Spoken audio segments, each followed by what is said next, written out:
En surface, tout semble normal, les habitants de Yangon vaquant à leurs occupations quotidiennes, achetant de la nourriture au marché, les voitures circulant dans les rues. Mais sous cette façade de normalité, la colère gronde, alors que cachés par l'obscurité dans la sécurité de leur propre maison, les graines d'un mouvement ont été semées.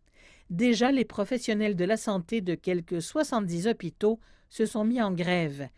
Ils viennent à peine de voter avec une écrasante majorité en faveur du Parti de la Ligue nationale pour la démocratie d'Aung San Suu Kyi lors de la deuxième élection véritablement disputée au Myanmar à la fin de l'année dernière.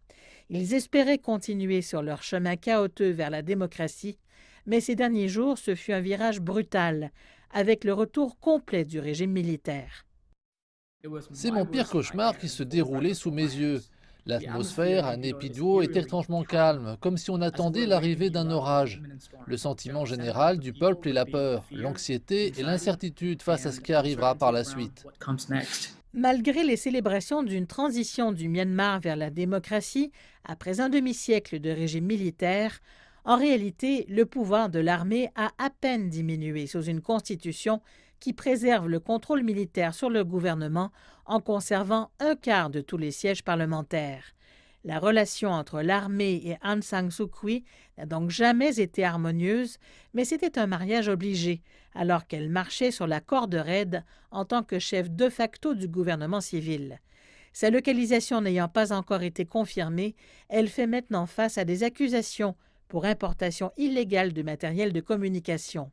Président évincé, Win Myint fait lui aussi face à des accusations d'infraction à la loi sur la gestion des catastrophes.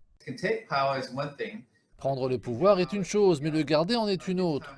Je crois que cette fois, le Tatmadaw va faire face à un soulèvement de la société civile.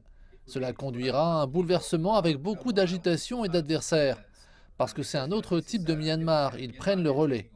Le Myanmar est aujourd'hui confronté à un scénario effrayant, une économie en chute libre, battue par les effets de la pandémie mondiale, des décennies de conflits armés internes, une pauvreté généralisée et maintenant une menace renouvelée de troubles civils généralisés.